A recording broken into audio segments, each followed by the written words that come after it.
រៀងរាល់ព្រឹកចូលប្រាប់ខ្លួនឯង10ប្រយោគនេះហើយជីវិតអ្នកនឹងចាប់ផ្ដើមផ្លាស់ប្ដូរសួស្ដីអ្នកទាំងអស់គ្នាតើអ្នកដឹងទេមុនពេលអ្នកនិយាយជាមួយអ្នកដទៃមនុស្សដំបូងដែលអ្នកនិយាយជាមួយគឺខ្លួនអ្នកផ្ទាល់ចាប់ពីពេលអ្នកបើកភ្នែកព្រឹកឡើងខួរក្បាលរបស់អ្នកចាប់ផ្ដើមនិយាយថ្ងៃនេះប្រហែលជាពិបាកទៀតហើ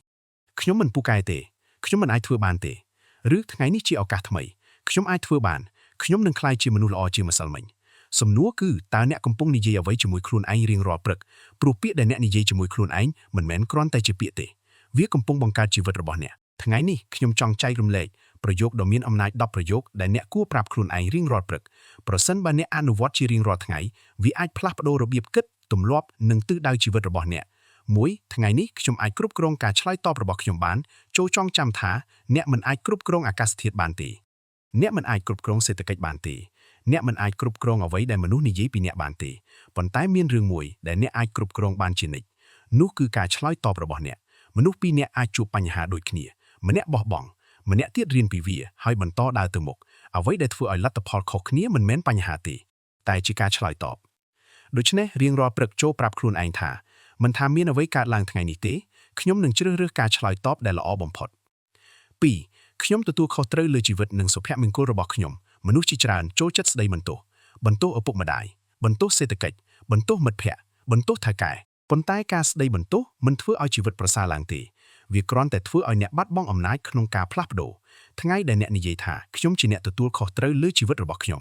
នោះគឺជាថ្ងៃដែលអ្នកចាប់ផ្ដើមកាន់ចង្កូតជីវិតដោយខ្លួនឯងបើអ្នកមិនសប្បាយចិត្តសូមផ្លាស់ប្ដូរបើអ្នកមិនពេញចិត្តការងារសូមរៀនជំនាញថ្មីបើអ្នកចង់បានជីវិតល្អជាងនេះចូលចាប់ផ្ដើមពីការទទួលខុសត្រូវលើខ្លួនឯង3អតីតកាលមិនអាចកំណត់អនាគតរបស់ខ្ញុំបានទេមនុស្សជាច្រើនរស់នៅជាមួយអតីតកាលពួកគេនិយាយថាខ្ញុំធ្លាប់បរាជ័យខ្ញុំមិនពូកែរកលុយខ្ញុំមិនមែនជាមនុស្សជោគជ័យប៉ុន្តែសូមចាំថាអតីតកាលគឺជាមេរៀនមិនមែនជាគុកទេអ្នកអាចធ្លាប់បរាជ័យតែវាមិនមានន័យថាអ្នកនឹងបរាជ័យរហូតនោះទេអ្នកអាចធ្លាប់ក្រីក្រតែវាមិនមានន័យថាអ្នកត្រូវនៅក្រីក្រពេញមួយជីវិតនោះទេរៀងរាល់ព្រឹកគឺជាទំព័រថ្មីជីវិតកំពុងផ្ដល់ឱកាសឲ្យអ្នកសរសេររឿងថ្មីដូច្នេះចូលប្រាប់ខ្លួនឯងថាខ្ញុំនឹងមិនអនុញ្ញាតឲ្យអតីតកាលប្លន់អនាគតរបស់ខ្ញុំឡើយ4ខ្ញុំកំពុងរីកចម្រើននិងអភិវឌ្ឍខ្លួនជារៀងរាល់ថ្ងៃមានមនុស្សជាច្រើនគិតថាអាយុកាន់តែច្រើនមានន័យថាកាន់តែឆ្លាតប៉ុន្តែការពិតគឺអាយុកើនមិនមែនមានន័យថាការរីកចម្រើនកើនដែរមនុស្សខ្លះអាយុ50ឆ្នាំប៉ុន្តែរបៀបគិតនៅតែដូចអាយុ20ឆ្នាំហេតុអ្វីព្រោះពួកគេឈប់រៀនឈប់សាកល្បងឈប់អភិវឌ្ឍខ្លួន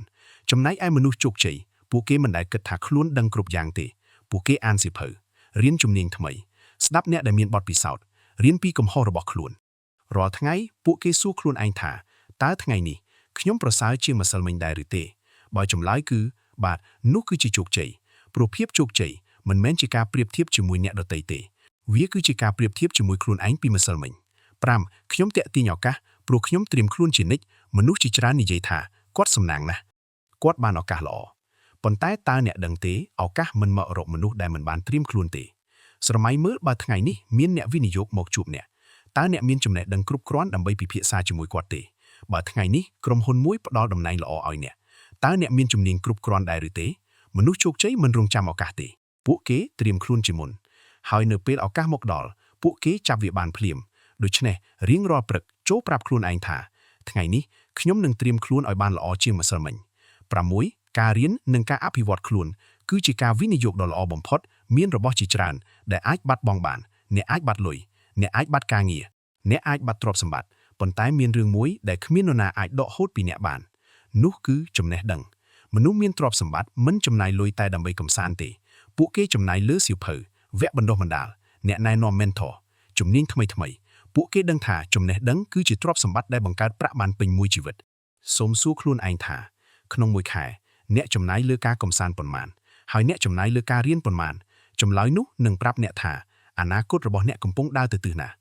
7ខ្ញុំជ្រើសរើសផ្ដោតលើដំណោះស្រាយមិនមែនលើបញ្ហាសូមគិតមើលនៅពេលមានបញ្ហាកើតឡើងមនុស្សភាគច្រើនធ្វើអ្វីពួកគេចាប់ផ្ដើមត្អូញត្អែហេតុអ្វីរឿងនេះកើតលើខ្ញុំហេតុអ្វីជីវិតខ្ញុំអាក្រក់បែបនេះហេតុអ្វីគ្មានអ្នកជួយខ្ញុំពួកគេចំណាយពេលរាប់ម៉ោងនិយាយអំពីបញ្ហាប៉ុន្តែមិនចំណាយពេលស្វែងរកដំណោះស្រាយទេមនុស្សជោគជ័យគិតខុសគ្នាពួកគេមិនសួរថាហេតុអ្វីរឿងនេះកើតឡើងពួកគេសួរថាតើខ្ញុំអាចដោះស្រាយវាដោយរបៀបណានោះហើយជាភាពខុសគ្នាបញ្ហាគឺជាឱកាសលាក់ខ្លួន រាល់បញ្ហាមានដំណោះស្រាយមួយលាក់នៅខាងក្នុងពេលអាជីវកម្មធ្លាក់ចុះវាប្រាប់អ្នកថាត្រូវកែលម្អប្រព័ន្ធពេលអតិថិជនត្អូញត្អែវាប្រាប់អ្នកថាមានអ្វីត្រូវកែលម្អពេលអ្នកបរាជ័យវាប្រាប់អ្នកថាមានអ្វីថ្មីដែលត្រូវរៀនដូច្នេះចាប់ពីថ្ងៃនេះទៅកុំសួរថាហេតុអ្វីខ្ញុំតែសួរថាតើបញ្ហានេះកំពុងបង្រៀនខ្ញុំអ្វីអ្នកដឹកនាំមើលឃើញដំណោះស្រាយមនុស្សដែលមានគំនិតជាអ្នកដឹកនាំមិនរងចាំអ្នកដទៃមកដោះស្រាយបញ្ហាទេពួកគេខ្លាចជាអ្នកបង្កើតដំណោះស្រាយនៅកន្លែងដែលមនុស្សផ្សេងឃើញឧបសគ្គពួកគេឃើញឱកាសនៅកន្លែងដែលមនុស្សផ្សេងបោះបង់ពួកគេចាប់ផ្ដើមនេះហើយជាមូលហេតុដែលមនុស្សខ្លះបង្កើតអាជីវកម្មធំៗនៅពេលដែលអ្នកផ្សេងទៀតកំពុងត្អូញត្អែ8ខ្ញុំកំពុងកសាងជីវិតដែលមានន័យសូមសួរខ្លួនឯងមួយសំណួរតើអ្នកកំពុងរស់នៅឬគ្រាន់តែរស់ឲ្យផុតមួយថ្ងៃមនុស្សជាច្រើនភ្ញាក់ពីគេងទៅធ្វើការត្រឡប់មកផ្ទះគេងហើយធ្វើដដែលរាល់ថ្ងៃពួកគេរវល់ប៉ុន្តែមិនដឹងថាកំពុងរវល់ដើម្បីអ្វីជីវិតត្រូវការគោលបំណងពេលអ្នកមានគោលបំណងការងារលំបាកនឹងក្លាយជារឿងដែលមានតម្លៃការលះបង់នឹងមិនមែនជាការខាតបង់ទេពេលអ្នកដឹងថាអ្នកកំពុងកសាងអ្វីមួយដែលមានន័យអ្នកនឹងមានកម្លាំងបន្តទៅមុខទោះបីមានឧបសគ្គក៏ដោយប្រហែលអ្នកកំពុងខិតខំដើម្បីឲ្យកូនមានការអប់រំល្អប្រហែលអ្នកកំពុងកសាងអាជីវកម្មដើម្បីផ្លាស់ប្ដូរជីវិតគ្រួសារប្រហែលអ្នកកំពុងរៀនដើម្បីក្លាយជាមនុស្សដែលអាចជួយអ្នកដទៃនោះហើយជាជីវិតដែលមានន័យកុំរស់នៅដោយចៃដន្យមនុស្សភាគច្រើនអនុញ្ញាតឲ្យជីវិតដឹកនាំពួកគេប៉ុន្តែមនុស្សជោគជ័យពួកគេជាអ្នកដឹកនាំជីវិតរបស់ខ្លួនរៀងរាល់ព្រឹកពួកគេសួរខ្លួនឯងថាតើថ្ងៃនេះខ្ញុំធ្វើអ្វីដែលនាំខ្ញុំទៅជិតគោលដៅតើថ្ងៃនេះខ្ញុំបានជួយអ្នកណាម្នាក់ដែរឬទេតើថ្ងៃនេះខ្ញុំកំពុងក្លាយជាមនុស្សល្អជាងម្សិលមិញឬនៅ9ខ្ញុំអរគុណចំពោះអ្វីដែលខ្ញុំមានខណៈពេលខ្ញុំកំពុងខិតខំសម្រាប់អ្វីដែលខ្ញុំចង់បានមនុស្សជាច្រើនគិតថាបើខ្ញុំមានលុយច្រើនខ្ញុំនឹងសប្បាយចិត្តបើខ្ញុំមានផ្ទះធំបើខ្ញុំមានឡានថ្មីបើខ្ញុំជោគជ័យខ្ញុំនឹងមានសុភមង្គលប៉ុន្តែការពិតគឺសុភមង្គលមិនមែនរងចាំនៅថ្ងៃដែលអ្នកជោគជ័យទេវាចាប់ផ្ដើមពីការដឹងគុណអ្វីដែលអ្នកមាននៅថ្ងៃនេះបើថ្ងៃនេះអ្នកមានសុខភាពល្អ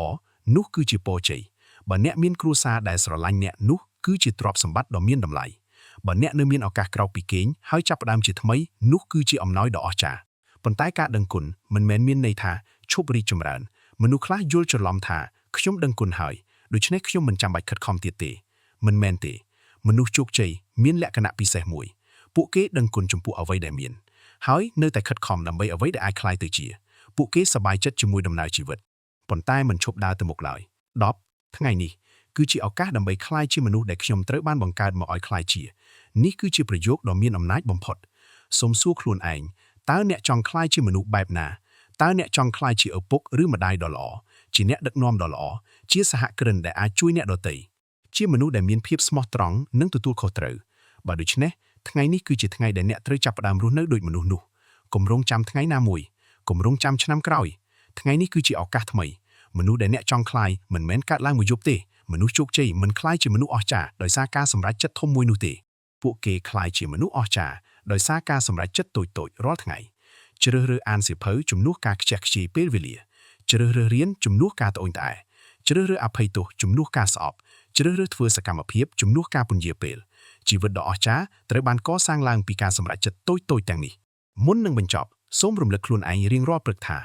មួយថ្ងៃនេះខ្ញុំគ្រប់គ្រងការឆ្លើយតបរបស់ខ្ញុំបាន2ខ្ញុំទទួលខុសត្រូវលើជីវិតនិងសុភមង្គលរបស់ខ្ញុំ3អញ្ញតកាលមិនអាចកំណត់អនាគតរបស់ខ្ញុំបានទេ4ខ្ញុំកំពុងរីកចម្រើននិងអភិវឌ្ឍខ្លួនជារៀងរាល់ថ្ងៃ5ខ្ញុំត្រៀមខ្លួនសម្រាប់ឱកាសដែលនឹងមកដល់